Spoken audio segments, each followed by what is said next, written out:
Gracias, muy buenas tardes a todos. Muchas gracias a Celeste, a toda la comunidad de la Alianza Francesa por esta invitación. Y bueno, como recién anticipaba, charlar acerca de una prestigiosa figura, relevante figura como fue la de Alejo Peiret, que nos enorgullece a todos, a la comunidad francesa, a la comunidad argentina. Y vez pasada nos habíamos enriquecido con el aporte de un gran francés como Saint-Exupéry, en su paso por Entre Ríos, enorgulleciendo a la comunidad de Concordia, a toda la comunidad de Entre Ríos en sí, ¿no es cierto? Pero los concordienses, vaya que si tienen orgullo de su paso y de todo lo que generó esa presencia, esa visita y la historia que así se desarrolla en ese contexto de monte, de río. Y bueno, Entre Ríos, que no solo será escenario de este gran francés, de esa historia que comienza a extenderse desde este rincón de América al mundo, con la historia del Principito. Por aquí llegarán tantos franceses a hacer la América, a hacer historia, a aportar con todo su bagaje cultural, con todo lo que tenían para ofrecer en nuestras tierras. Y este corredor del río Uruguay se verá realmente ennoblecido con la llegada de otras grandes personalidades. Tal es el caso de quien hoy trataremos, don Alejo Pedro Luis Eduardo Peiret, tal era su nombre completo, quien llegará a estas tierras rioplatense a través de Montevideo. Recordemos que Montevideo era la puerta de ingreso de todos los europeos que venían hacia América y que después eh, van a dirigirse hacia distintos destinos, sea Buenos Aires, Gualeguaychú, Concepción del Uruguay, pero por ahí sería interesante hacer hincapié qué lo trajo por aquí a don Alejo o Alexis Peiret. Sin duda que, como muchos de sus compatriotas, tuvo que ver todo un contexto político, social, económico de la Francia de aquel entonces.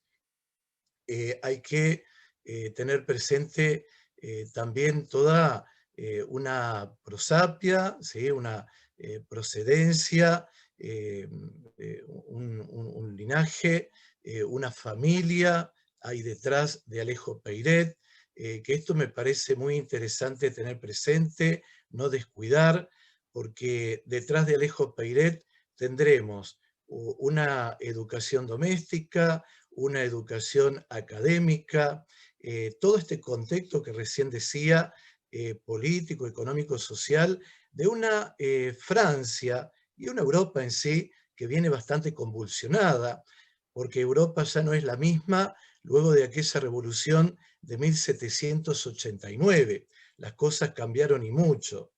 Eh, Está bien que luego hace aparición un Napoleón Bonaparte que inquieta a las casas reales europeas, pero bueno, luego pasará esa turbulencia de Napoleón Bonaparte, luego de Waterloo, las casas reales vuelven a reencontrarse, viene aquello de la Santa Alianza, vuelven a esperanzarse con la recuperación de sus territorios coloniales y con la posibilidad de volver a recuperar quienes eran las casas reales por entonces. Bueno, Francia no va a ser la excepción, por así ven llegar al deseado, ven llegar a Luis XVIII por el año 1815, y bueno, no me quiero extender en esto, pero sabrán de que todo esto agita a Francia. Tendremos luego la Revolución de 1830, va a fallecer Luis XVIII, vendrá Carlos X, tratando de aquietar los ánimos de los liberales que habían recuperado bastante terreno, habían logrado bastante conquistas. Luego de aquella revolución del año 1830, vamos a tener un ambiente caldeado porque se va a sumar toda una agitación social en vísperas, ¿no? Y ya prácticamente en un contexto de la revolución industrial, donde hace gran aporte el socialismo, la presencia de Louis Leblanc, y bueno, hay una importante representación de los grupos monárquicos que no se resignan a retirarse del poder, y como ya les digo, aquel sector antimonárquico, republicano, que va a querer desplazar a los monárquicos, y que se le van a sumar los socialistas, ahora aproximándonos a este año 40 y promediando el año 1845, donde Guizot, Francisco Guizot, va a persistir con esa política monárquica, conservadora, en el gobierno de Luis Felipe. Bueno, aquí riñen dos modelos, los conservadores, los monárquicos contra los liberales republicanos, y hacen presencia de ya los socialistas. Viene la revolución del 48 y en esto va a tomar parte Alejo Peiret. Desafortunadamente, él en este contexto se va a presentar inclusive como diputado para estar presente en aquella asamblea, ser gobierno, lograr de que el republicanismo eche raíces fuertes en esta nueva Francia, pero bueno, no es posible. Se viene una nueva revolución, se desplazan estas ideas republicanas, es desplazado nuevamente acá la representación de muchos de los candidatos socialistas, entre ellos el mismo Alejo Peiret, y Alejo Peiret que decide venirse para América. Insisto, haciendo bastante corta la historia, un poquitito rápida, porque me quiero referir a la presencia de Alejo Peiret aquí en el Río de la Plata, particularmente en la Argentina y en Concepción del Uruguay. Por esa razón, resignado Alejo Peiret ante el desplazamiento que sufre, se viene hacia el Río de la Plata, llegando aquel 4 de noviembre de 1852, insisto, una vez que se había dado aquel golpe de Estado, el 2 de diciembre de aquel año 1851, y hace su aparición en Montevideo. Aquí en Montevideo se va a dedicar al periodismo.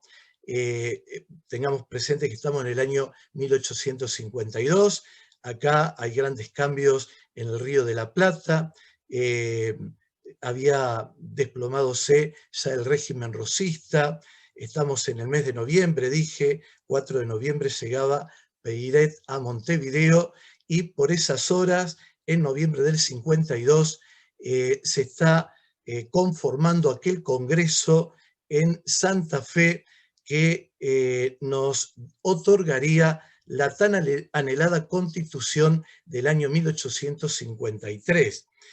Tarea que no iba a resultar sencilla, porque desde Buenos Aires se iban a resistir a eso, inclusive iba a haber una invasión a la provincia de Entre Ríos. Alejo Peiret, que va a sumar sus esfuerzos en favor de la Confederación desde la ciudad de Montevideo, desde el periodismo, desde 2 periódicos puntualmente, y estando en Montevideo va a ser convocado por un francés, por un compatriota como fue Alberto Larroque, que también había experimentado el exilio tras también una desilusión que había sufrido luego de la Revolución del año 1830.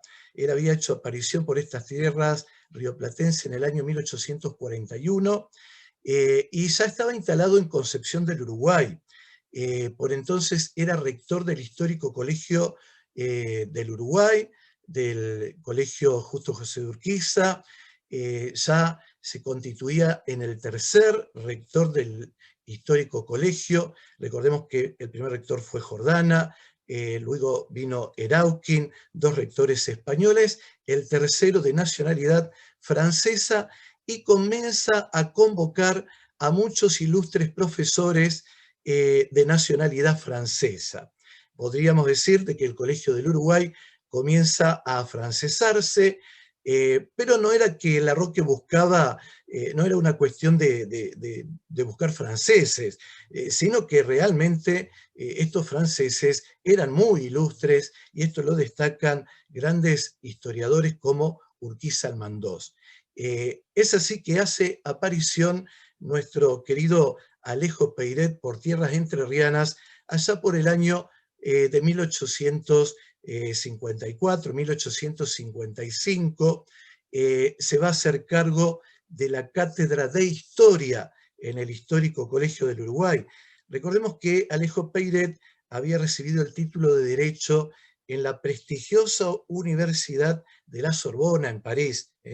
Esto no lo había compartido previamente, pero bueno, con ese gran título se venía de Francia, y aquí le confían la cátedra de Historia. Luego, su gran amigo Juan María Gutiérrez, que era ministro de Justicia, Culto e Instrucción Pública de la Nación, le va a confiar en el año 1855, más puntualmente el 5 de junio, cátedras de geografía y obviamente de francés, iniciando una importante carrera académica en los claustros del histórico Colegio del Uruguay. Una carrera académica que va a perdurar hasta el 4 de septiembre de 1856, cuando él decide trasladarse a la ciudad de Paraná. ¿Por qué? Porque decide estar al servicio de la Confederación una vez más desde la prensa. Allá va a trabajar muy interesantemente en un par de periódicos con Benjamín Vectorica en favor de la Confederación Argentina. Yo le pediría a Celeste si es posible ahora compartir la primera de las imágenes que ¿Cómo no? tenemos. Mientras tanto le cuento que son tiempos nada sencillos, también aquí en la Argentina. Ahí tenemos la imagen del Colegio del Uruguay, tal cual lo encuentra Alejo Peiret cuando llega a Concepción del Uruguay. Concepción del Uruguay, imaginen lo que era ya para cuando él llega a Entre Ríos, años 54, 55, cuando desempeña sus clases entre el año 55 y 56. Eso era el histórico colegio. Seguramente muchos de ustedes, digo, para quienes viven en Concordia, en otras localidades que están viendo esta imagen, hoy saben que tiene un piso superior, que prácticamente está ocultando ese histórico mirador que todavía tenemos sobre calle Galarza, pero básicamente que este era el gran edificio que predominaba en el escenario de Concepción del Uruguay, en términos edilicios, la pirámide primitiva que honraba al gran paladín del federalismo, Francisco Ramírez, que lo había mandado a erigir justo José Urquiza, cuando él había sido diputado allá con 25 años, primitiva pirámide que teníamos en la Plaza Ramírez, de 9 metros de altura, que hoy ya estaría en el interior de la que hoy tenemos de 19 metros de alto, pero bueno, básicamente en términos de edilicio eso era lo más sobresaliente que teníamos en Concepción del Uruguay, y lo que vieron los ojos de Peiret cuando llegó a la histórica. Recordemos que no estaba la Basílica de la Inmaculada Concepción, el primitivo templo que se había incendiado aquel 1 de noviembre de 1849. No había otros destacados edificios como los que posteriormente llegarían. Bueno, decía, 1856 se va a Paraná, desde allí ofrece su servicio al entonces presidente constitucional de los argentinos, Justo José Urquiza. Buenos Aires estaba separada de la Confederación y por lo tanto Paraná era temporalmente la capital de la Argentina. Se había federalizado el territorio entrerriano y desde allí él ofrecía su servicio al organizador de la Argentina. Pero bueno, después los vemos aparecer nuevamente por la costa del Uruguay. ¿Por qué? Porque justo José de Urquiza lo convoca para llevar adelante la organización de una importante tarea como era la de organizar a aquellas familias que habían llegado a suelo entrerriano, familias de inmigrantes, concretamente de sus propios pagos, como era de Francia, de Suiza, de Italia, que por un conflicto que habían mantenido con la casa contratista y el entonces gobernador de Corrientes, no pudieron radicarse como era previsto en la provincia hermana de Corrientes, y bueno, habían quedado así en el puerto de Buenos Aires. Esta problemática es asumida por el presidente de la Confederación, y entonces don Justo José Urquiza llama a Carlos Tomás Urígez, que era también un francés, también lo va a convocar desde ya a Alejo Peiret, quienes se van a tomar carta en el asunto con estas familias de inmigrantes llegadas del arco alpino. Bueno, haciendo un poquitito rápida también esa historia de la colonia San José que se nos viene, esas familias van a ser trasladadas por Carlos Tomás Urígez a lo que es Ibicuí, a la zona de islas. Imaginen ustedes que esa familia pobrecita estaban un tanto desorientadas, viniendo de la zona de islas, perdón, de la zona de los Alpes, a una zona de isla como conocemos así por el paraje de Ceibas, en fin. De modo que le transmiten esta inquietud a Urquiza, Surígez como agrimensor los traslada por el río Uruguay a la zona de lo que es la calera de Espiro, ahí en lo que hoy es Colón.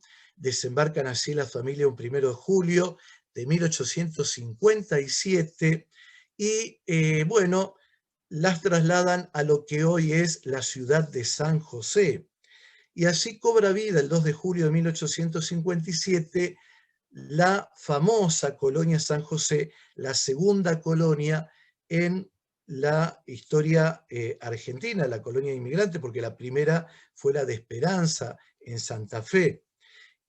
Bueno, acá viene el punto del que hoy había anticipado. Justo José Urquiza, el 11 de julio de 1857, lo va a convocar a Alejo Peiret para que se haga cargo de la administración de estas familias.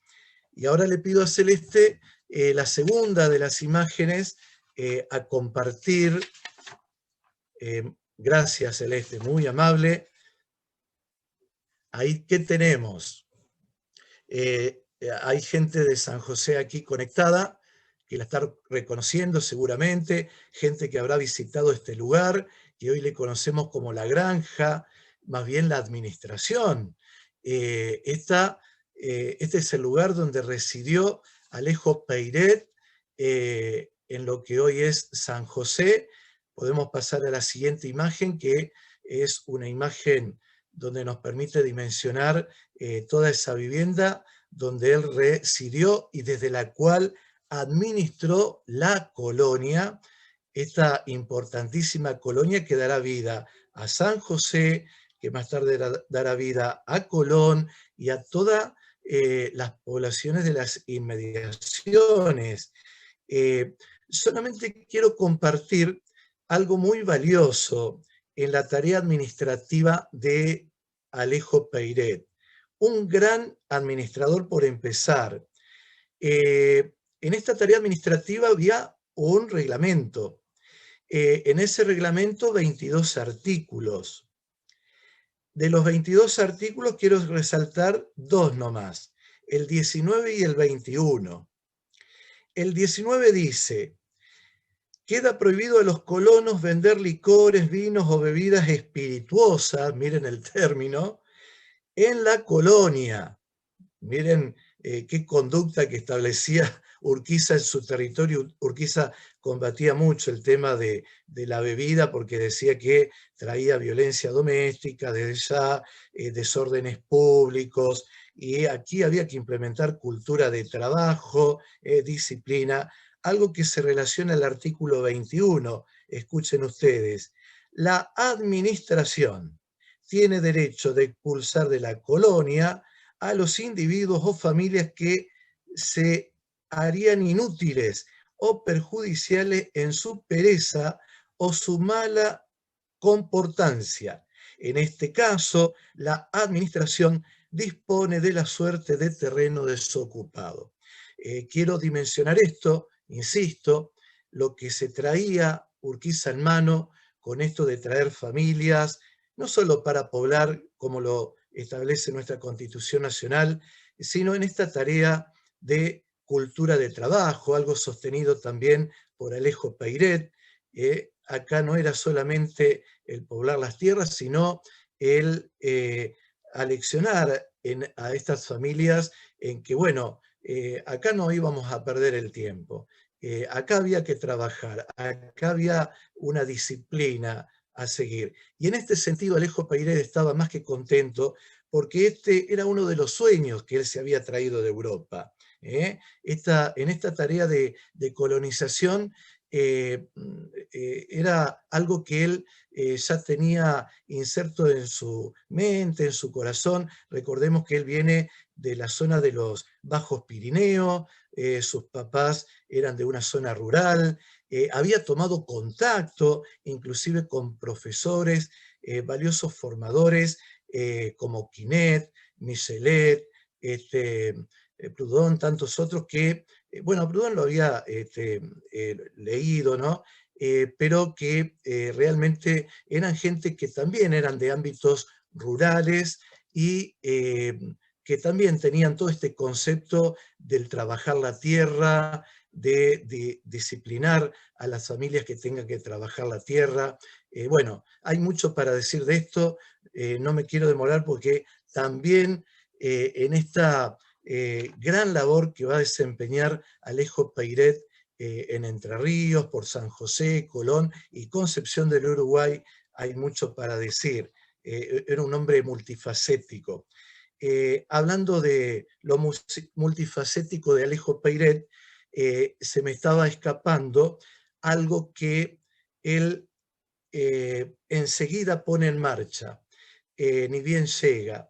El 31 de agosto, justo estamos ahora en agosto, del año 1856, aquí en Concepción del Uruguay, pone en vigencia una sociedad de socorros mutuos, la Sociedad Cosmopolita de Socorros Mutuos, que tenía como propósito albergar a personas de distintas razas, religiones y concepciones ideológicas, porque en este sentido tenía una mente muy amplia. Y con esto estaría cobrando vida algo que recién decía, se traía ya en mente desde la lejana Francia, aunque cercana desde el corazón, como era de alguien que mucho había leído, había tomado contacto en sus obras, como era Proudhon, hoy lo decía, y esto lo escribe José Carvalho. Dice José Carvalho de Alejo Peiret: fue docente, cooperativista, mutualista y colonizador, que aventajó con su talento a su propia época. Él fue el creador y fundador de esa sociedad que vino a llenar una necesidad muy humana, como era la de aliviar entre sus habitantes las falencias de un duro vivir. Junto a él, y ese día del acto de instalación, lo acompañaron en la primera comisión directiva distinguidos vecinos de la ciudad como don Fidel Sagastume, don Juan Chilotegui, don Antonio López Piñón, etc. Quiero que vayan registrando ustedes entonces a un hombre muy inquieto, como buen francés, visionario, como buen francés, muy tenaz, y que va cubriendo distintas áreas, como es la educación, algo que le apasionaba, como es el periodismo, que también le apasionaba, y desde el cual va a emprender batalla en favor de los ideales republicanos, de la libertad. En este terreno de las sociedades de socorros mutuos, en el terreno de la colonización, como estamos viendo. Bueno, hasta aquí es suficiente con esta imagen y podemos pasar a la siguiente, una imagen que tenemos de Alejo Peiret. Bueno, ahí lo que estamos observando es esa silla, esa mesa que se conserva en el maravilloso museo que hay en la ciudad de San José. Ahí en el Museo del Inmigrante, ahí todavía conservan esta reliquia. Vean ustedes cuánto habrá trabajado desde esta silla, desde esta mesa, don Alejo Peiret, desde la administración que recién les mostraba. Así que cuando ustedes pasen por esta maravillosa comunidad de San José y visiten ese museo de lujo que tiene la comunidad y que nos enorgullece a los entrerrianos, van a poder apreciar esta joya, este mueble que todavía se conserva de Alejo Peiret. Creo que la siguiente imagen tiene que ver también del museo regional ahí, esta imagen de Alejo Peiret, que está en uno de los cuadros que exhiben en el interior del museo, junto al de Justo José Urquiza y al de Carlos Tomás Zuriges.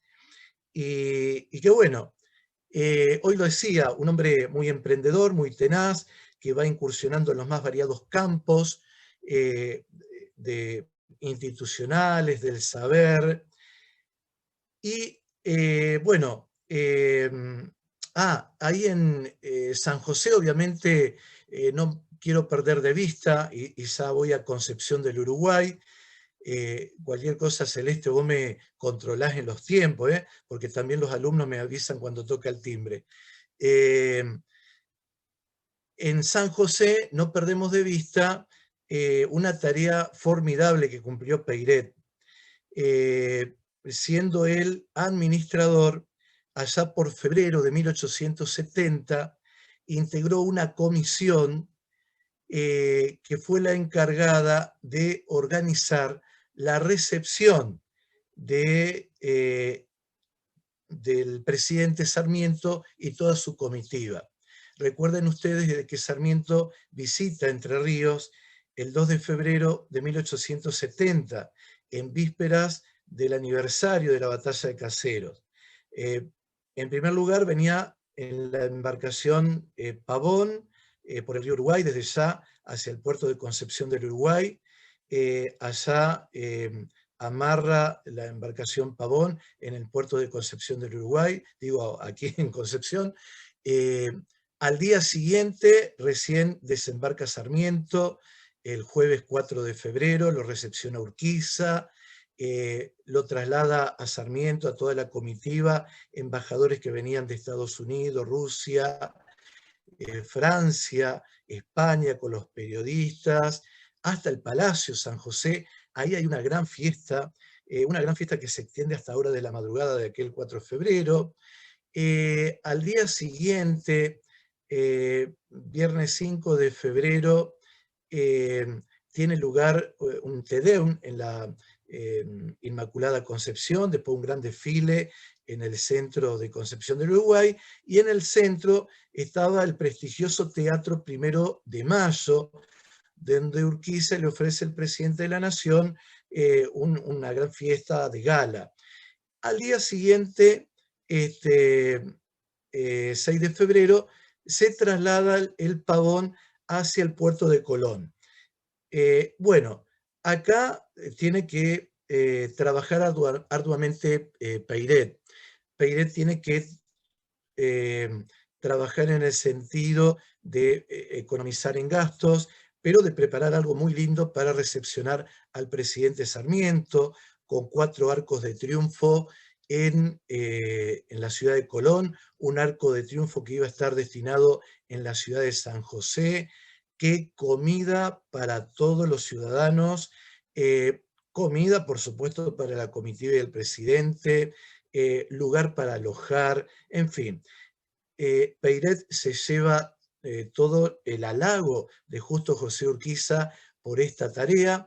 Peiret es el que aquel día 6 de febrero va a, en nombre de toda la comisión, en nombre de toda la comunidad, de toda la comunidad de San José, y como responsable de la administración, a recepcionar al presidente con elocuentes y muy destacadas palabras, porque en este sentido era un hombre que tenía una formación espectacular, un hombre ávido de saber, de gran lectura, un apasionado de la lectura, y se notaba en sus oratorias. Y un señor, ¿no es cierto?, un hombre en nombre de los colonos, también hace unas palabras para el presidente de apellido Crepi.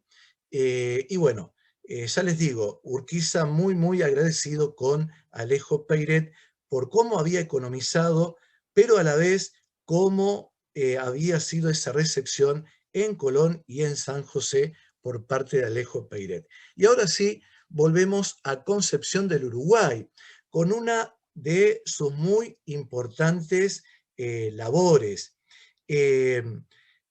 Sí, a ver, acá aparece la imagen de el panteón que hay en el cementerio local sobre la Sociedad Francesa de Socorros Mutuos.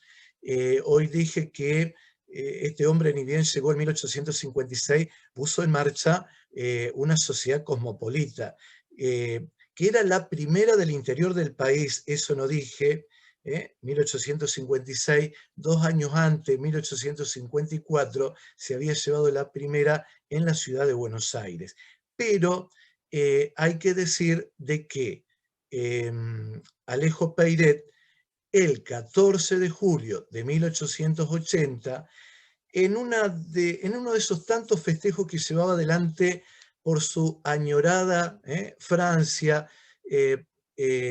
porque todos los 14 de julio él se reunía, como se reunió allá en San José, lo hacía acá también en Concepción del Uruguay, siempre a celebrar los 14 de julio, donde no faltaban las lágrimas. Él era muy apasionado, diríamos que era un hombre de un temperamento muy singular. Yo digo que él tenía un temperamento de esos colérico en el buen sentido, de esos, así están definidos desde la psicología, temperamento colérico en el sentido que eran apasionados. Digo, en esos homenajes no faltaban el canto de la Marsellesa, las lágrimas y las buenas ocurrencias, entre ellas la que se dio aquel 14 de julio de 1880, poner en marcha una sociedad de socorros mutuos en Concepción del Uruguay. 14 de julio dije, el 23 le estaban confiando a Alejo Peiret el que él se encargara de crear los estatutos. No tuvo problema. Él ahí nomás se prendió, comenzó a elaborar los estatutos, enseguida se los aprobaron, y el 23 de agosto, miren este mes de agosto que es significativo siempre, ¿no? Estamos a 7 días de un nuevo aniversario de su desaparición física también. el 23 de agosto de 1880, no solo que conforme a aquellos 40 franceses que se dieron cita para dar origen a la Sociedad de Socorros Mutuo, le designan presidente, presidente de esta sociedad, a lo cual él no se resistió tampoco. Bueno, muy emprendedor, ahí lo vemos. Otro de los emprendimientos de Alejo Peiret tiene que ver con un colegio privado que se dio aquí en Concepción del Uruguay. Acá en Concepción del Uruguay hubo varios colegios privados. No quiero, ahí tengo tantas cosas para decirle, ustedes disculpen si se me van los tiempos. Por empezar, en 1868 estaba el Colegio Concepción, en 1870 el Colegio de Francia, así como tenemos el Colegio República Italia hoy, bueno, estaba el Colegio Francés, así se llamaba, Colegio Francés, 1870. Después también en aquel mismo año el Colegio Español. Bueno, desde ya que se daba francés, se daba francés en el Colegio Francés, se daba francés en el Colegio Español, se daba francés en el Colegio Concepción. En el Colegio Concepción también se daba alemán, se daba latín, se daba griego, era muy exigente ese colegio. Y quiero irme a esto. Para el año 1880, un prestigioso profesor, gran rector, que en este año, el próximo 6 de septiembre, se va a cumplir el centenario de su desaparición física, José Mariano Benjamín Subiaur, le convoca a él, le convoca a Alejo Peiret, a Alfredo Parodier y a Andrés Gallino a llevar adelante un colegio particular, uno de esos colegios privados, con el nombre de Franklin. Así que Alejo Peiret también lo tenemos que poner como fundador de este prestigioso colegio que tuvo, de estos colegios particulares que existieron en Concepción del Uruguay. ¿Qué quiero decir con esto? Un hombre, reitero, ¿no? Subrayo, incansable, como buen francés, y bueno, también tenemos que decir, tenía que ver con lo que él era, ¿no? Porque Peiret era Peiret. Otra cosita más.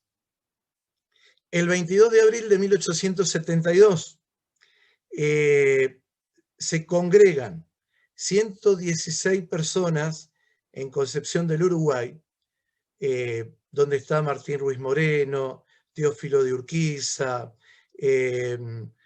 bueno, muchísimas personalidades, ya le digo, son 116 personas, es larga la lista, entre las cuales aparece Alejo Peiret, para dar vida a la biblioteca popular. A ver, la Biblioteca Popular sabemos que es iniciativa de la Ley Nacional del 23 de septiembre de 1870, una ley que había propuesto el entonces presidente de la Nación, Domingo Faustino Sarmiento. Bibliotecas populares ya se venían dando acá en el suelo entrerriano a iniciativa de justo José Urquiza desde el Departamento de Educación en aquel año 1869. Con Urquiza gobernador, la educación entrerriana había tenido un elevado prestigio en la fundación de escuelas, bibliotecas populares, pero esta ley nacional incentivó mucho la creación de bibliotecas populares, entre ellas el que se originara la prestigiosa Biblioteca Popular de Concepción del Uruguay.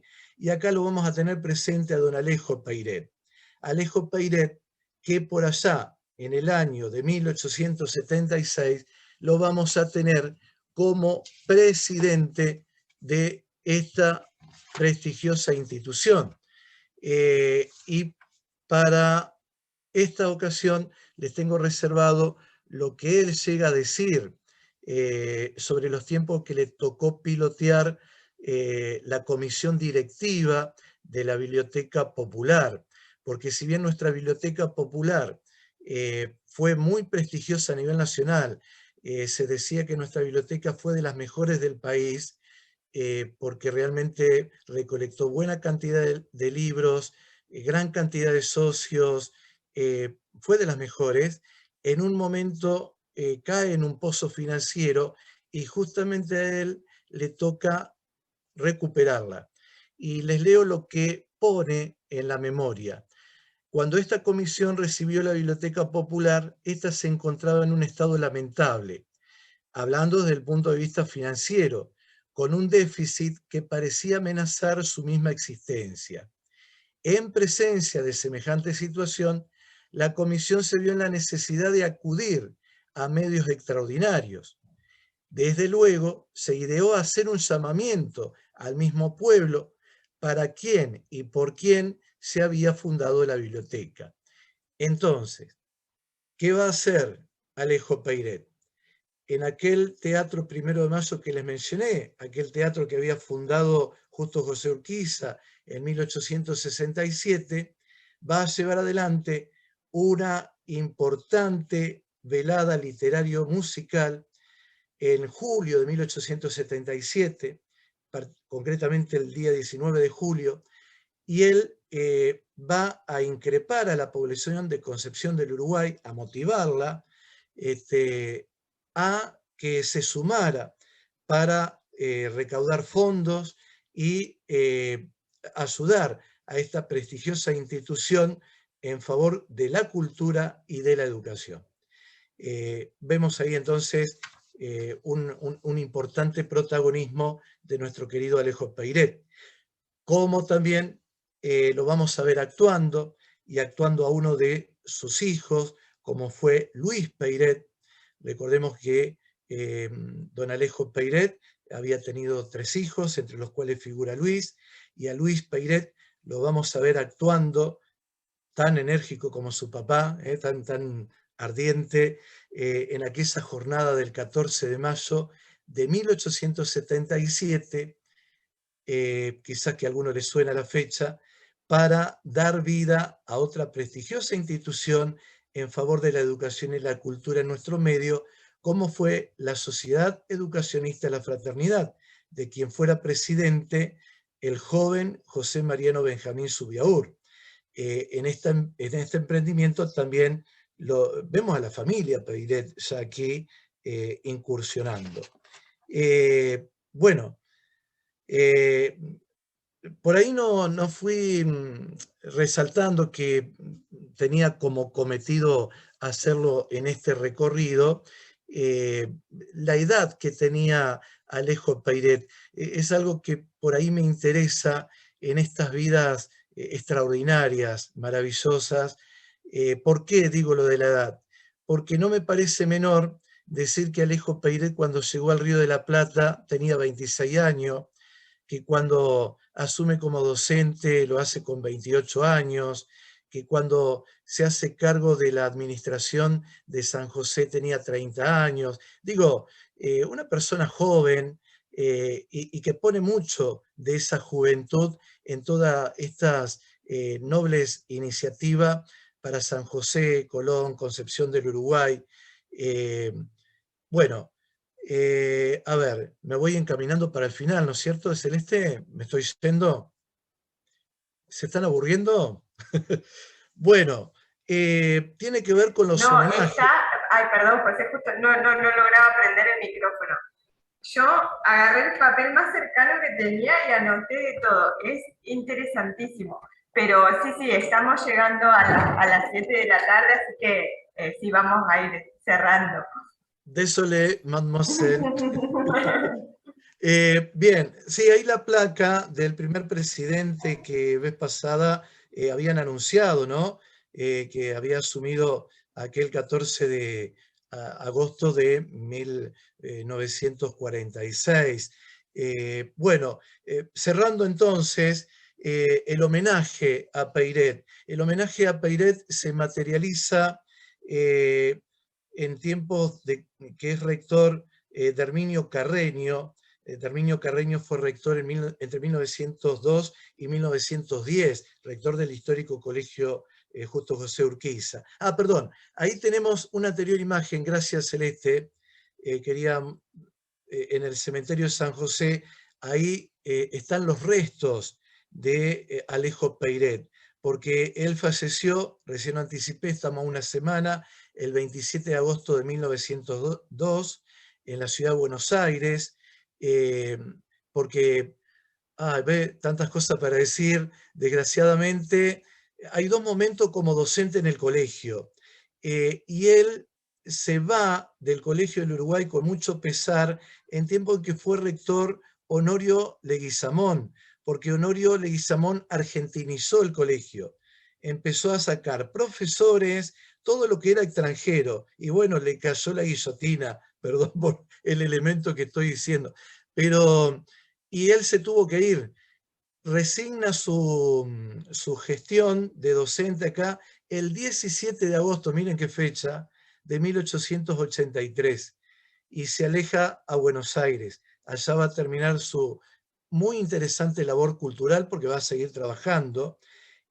Bueno, allá falleció. Van a trasladar los restos a pedido de la familia desde el cementerio de la Chacarita, donde estaban, que le dicen el cementerio del oeste, al cementerio de San José el 26 de noviembre de 1995. Bueno, ahí los encontramos en ese interior.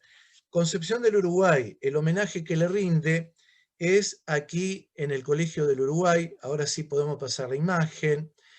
Miren qué hermosa imagen de Lucio Correa Morales en mármol. Tenemos otras bellísimas realizaciones de este autor. Esto está en el interior del Salón de Actos del Colegio del Uruguay, que lleva el nombre de Alejo Peiret, porque siempre es recordado como un notable acá en Concepción del Uruguay. Es inaugurada esta pieza maravillosa el 14 de mayo, día en que se había inaugurado la Sociedad Educacionista de la Fraternidad del año 1905 a las 14:30 horas. Pero este no fue el único homenaje que le rinde Concepción del Uruguay y particularmente el histórico colegio. En el año 1956, concretamente el 5 de octubre, la Municipalidad de Concepción del Uruguay, por ordenanza 1736, cambia el nombre de una calle. La calle que se llamaba La Paz ahora pasa a llamarse desde 1956 con el nombre de Alejo Peiret. Son unas 7 cuadras que unen desde Jordana hasta Leandro Alem.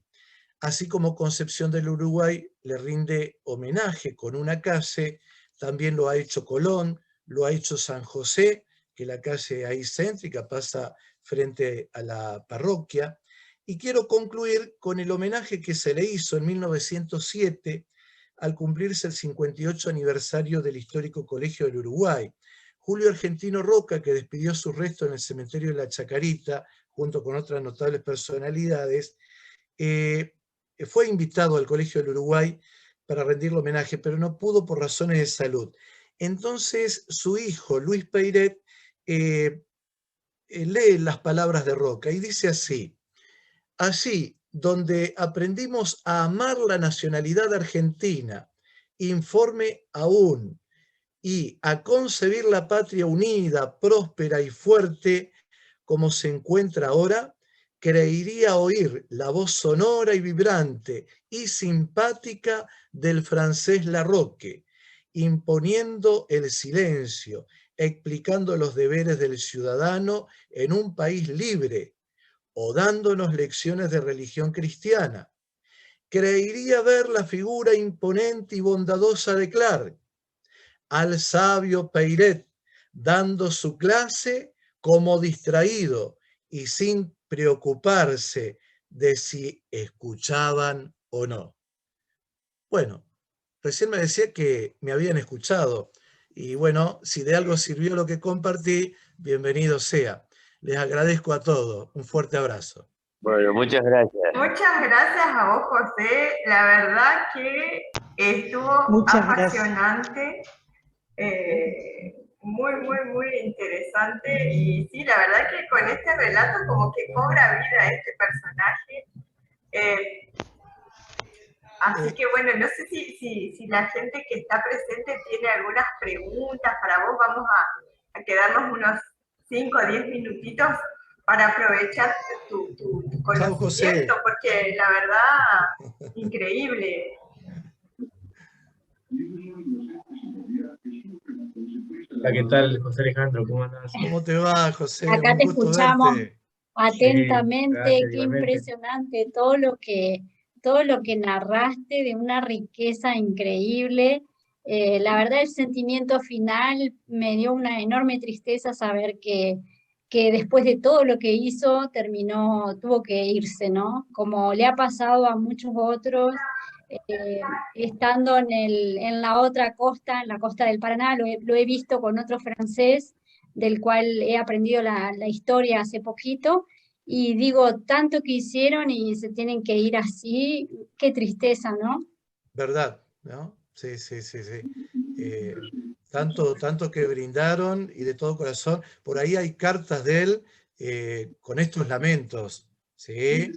Pero bueno, tiene, como nos pasaría a todos cuando uno ve que por ahí tiene que remar contra la corriente y se pueden leer de esos testimonios, de esas, por ahí de esos desencantos, tanto cuando él estaba como administrador de San José, como por aquí cuando incursionó en Concepción, ¿no?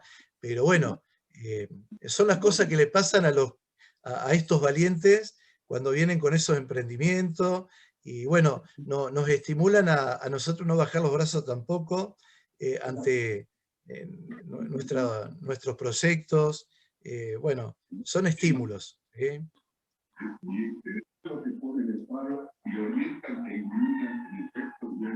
Particularmente me quedé con ganas de más. Me encantó tu manera de exponer. De Concordia, muy agradecido por la invitación a Concepción de Uruguay, a Celeste. Y Gracias. me quedé con ganas de más, la verdad, me encantó. La verdad que, José, te Gracias, vamos a Mariana. invitar para otras cosas porque sí, fue muy, muy provechoso. Me encantó cuando nos leíste los artículos de estos insólitos de la colonia, sobre todo respecto a los espirituosos y al hecho de tener un buen comportamiento. Y me quedé pensando que a lo mejor también tenía que ver con la inmigración que esperaban, o que no sabían qué tipo de inmigración llegaba, porque yo enseño literatura francesa en el profesorado y estamos trabajando una novela muy, muy famosa en Francia que se llama Manon Lescaut, escrita por l'Abbé Prévost, y la novela empieza justamente en el puerto de Havre y está todo el pueblo así agitado, curioso a ver qué pasa, que llega un carruaje con 12 mujeres y un buen hombre, un homme de qualité, se detiene y pregunta y dice, ¿qué es lo que pasa? Y dice, no, no pasa nada, no son más que 12 filles de joie. Les filles de joie son prostitutas que van a ser enviadas a América. Como punición, como castigo a estas mujeres que llevaban una vida mundana y que ejercían la prostitución, cuando ya no podían sostenerlas en las prisiones que había para esos casos, que eran el hospital, por ejemplo, en París es el hospital. Cuando se dice el hospital en el siglo XVIII no es porque están enfermos, es una prisión, y sobre todo para mujeres de malos comportamientos. Y estas chicas son enviadas a América, porque había que desahogar, ¿no?, esos lugares. Entonces, tal vez por eso también estos personajes franceses, ya conociendo lo que se hace con esa población, emiten este tipo de artículos para que no haya desbordes en la colonia.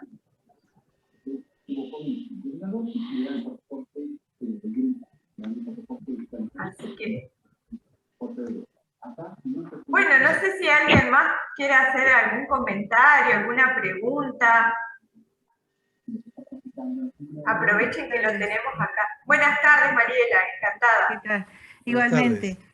Yo me enteré de esta charla porque estudio francés en la Alianza Francesa de acá del Paraná, y mi profesora me puso en contacto porque además estoy haciendo una inscripción en la UADER, en una cátedra de literatura francesa e italiana, y empezamos una investigación sobre Alejo Pairet. Ella lleva adelante una investigación sobre Bec-Bernard, Carlos Bec-Bernard, y es de Santa Fe mi profesora, y está buscando el vínculo con Alejo Pairet. Así que si no le molesta, me gustaría seguir en contacto para intercambiar ¿Cómo más no? información. Perfecto, sí. Eh, Cuando iba Francés acá a la Alianza, tenía de compañera una descendiente de Alejo Peiret.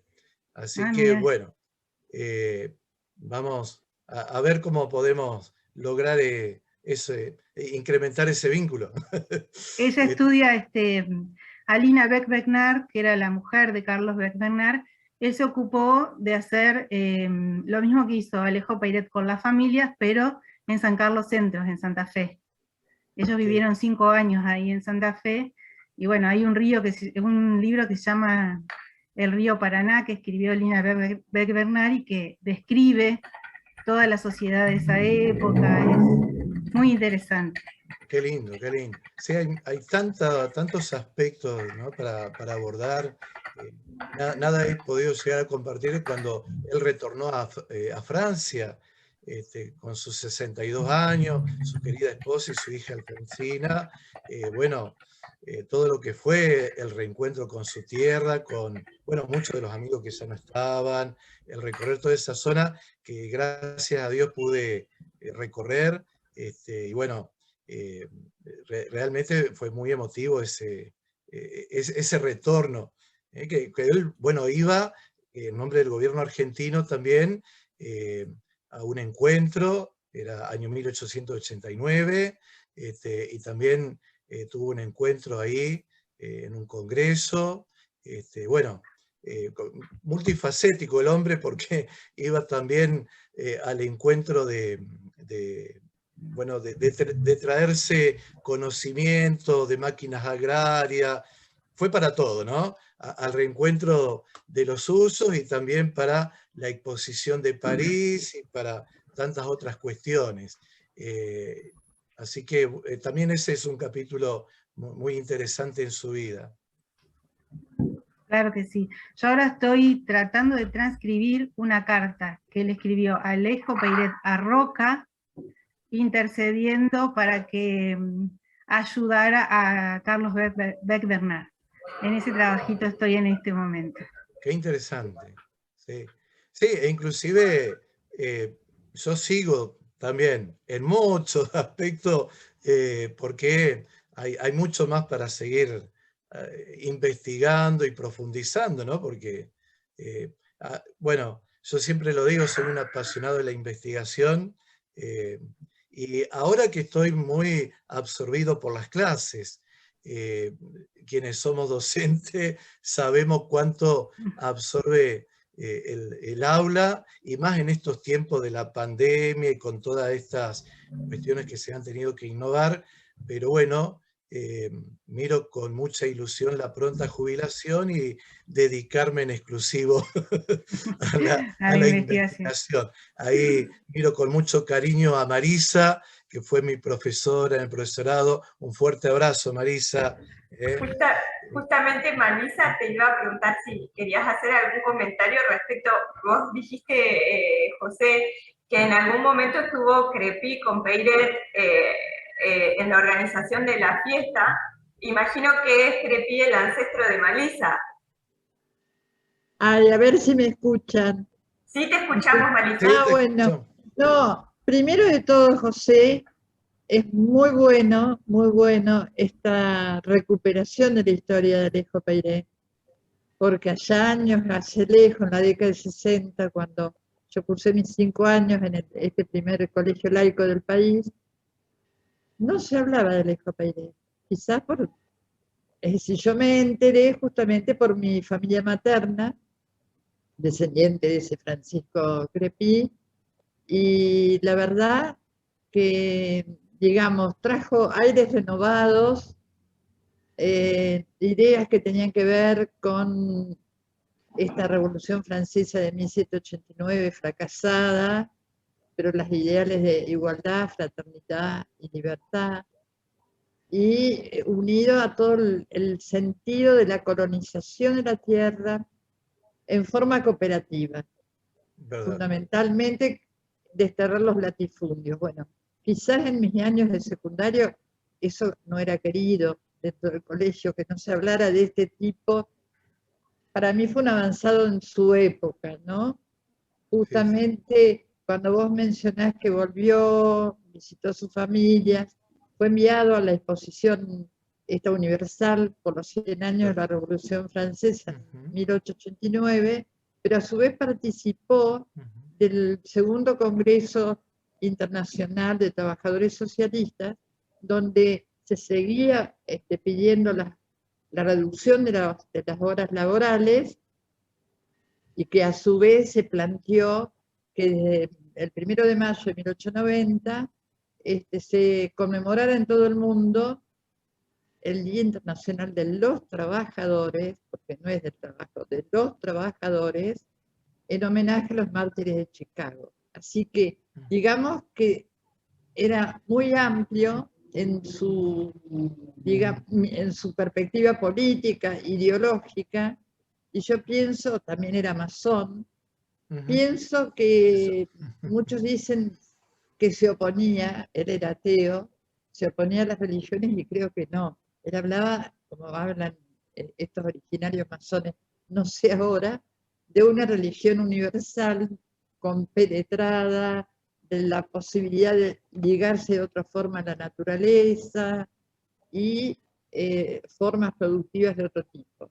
Muy actual es su pensamiento, con lo que estamos viviendo con la contaminación ambiental. Bueno, pero me encanta escuchar que, bueno, vos también sos descendiente de la colonia San José. Sí. Que tomen la posta, sí, casualmente, hoy, por ejemplo, en el calendario católico San Bernardo, y San Bernardo era de Dijon, y de ahí venimos nosotros, de Dijon.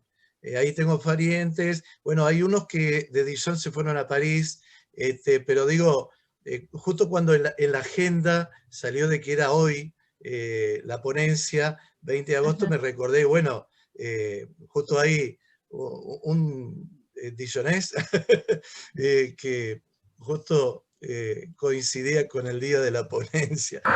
Muy bueno lo que decía de la masonería, cierto, ese es otro de los aspectos para hablar de Peiret. Justamente en el cementerio ahí de San José hay una placa en la parte inferior donde dice, bueno, que la masonería, George Washington le rinde homenaje ahí. Y claro, lo que vos decías también de la religión, en ese sentido, un hombre muy respetuoso. Viste que hoy compartía el tema de que esa sociedad cosmopolita, él integraba todo, no importa religión, raza, que anticipaba de que en ese sentido, coincido como vos decís, de una mente más abierta para la época, ¿no? Porque en esa época era todo muy sectario, por así definirlo rápidamente, ¿no? Cada cual en su chacrita era. Entonces, en ese sentido era un hombre de avanzada para la época, de querer romper muros, por así decirlo, y de estar más abierto, ¿no? De ese grado de tolerancia que era sorprendente para la época.